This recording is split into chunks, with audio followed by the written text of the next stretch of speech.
Okay, all bathrooms need some type of ventilation. This bathroom never had it, and there is mold spotting on the walls, so we want to provide a way to vent out this bathroom. We're going to install this bathroom ventilation fan today. You do want to have some kind of idea what kind of framing you're looking at above, whether it be 2 foot on center trusses or wood ceiling joist. You can see the profile of the box is quite wide, so it's much larger than a light fixture where you just have a little circle to put in the ceiling. You want to know where the framing is. You can use a stud sensor. In this case, we're able to go in the attic and kind of measure off the wall and see where we're going to be when we drill through the ceiling.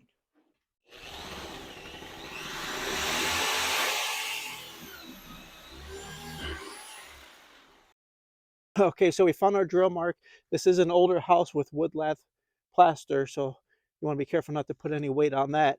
Now this gives us our reference so we can mark out and cut out the ceiling for the opening of the vent.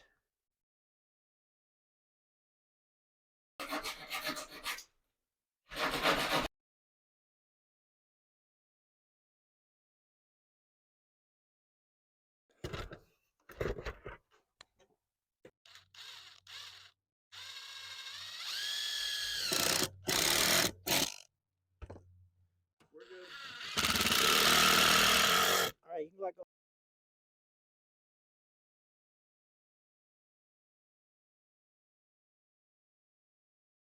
Probably have to drill right here and be very careful not to nick the wire.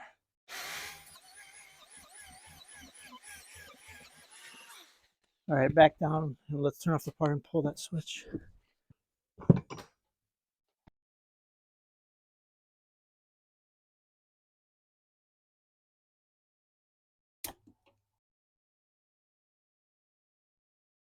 Okay, when you're connecting your powered fan, you're going to have stranded wires to solid house wires.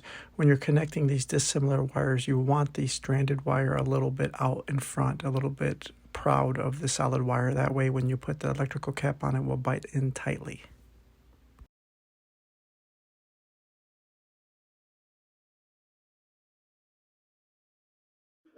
So the best practice is to remove the old metal work box and just fish the wire through the wall, and you can pull it through. This metal box was so stubborn we couldn't get it out no matter what. So I have to do drywall work in the same room anyway, so we just went ahead and did a new exploratory hole, pulled the Romex wire down that way, and we're good to go now.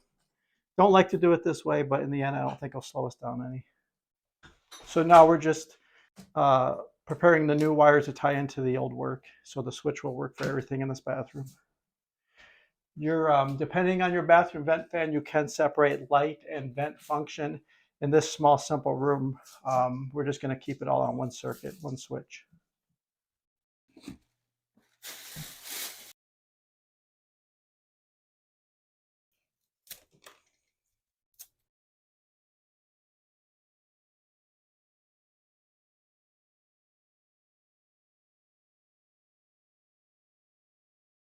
Okay, now we're going to do an experiment on the black, since we don't know what side is hot coming in. All right, take these two off and split them, and then tell me when you're done. Okay, whoops. Okay, so the power's coming in from the bottom, so that's all we need to know. So this will be our wall sconce, and this will be our new ceiling fan.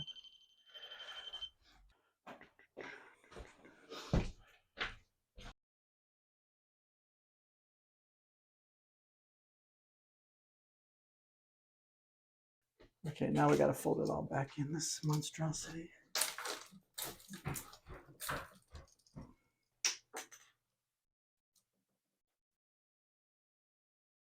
Now you don't want to forget this step. A lot of people will just vent right into the attic, and of course over time it's going to be too much warm, moist air pumping your attic.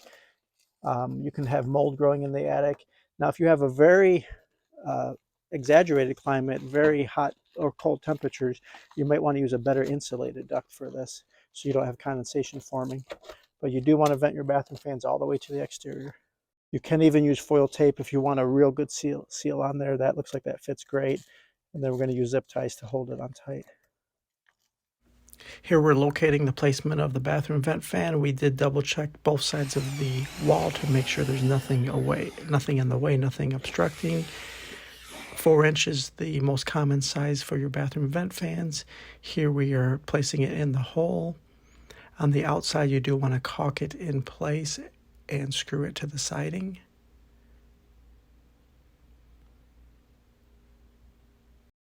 Caulk it in place and screw it into the siding. Now you're ready to connect your 4-inch flexible duct. Here we are plugging in the LED light fixture and snapping it up into place.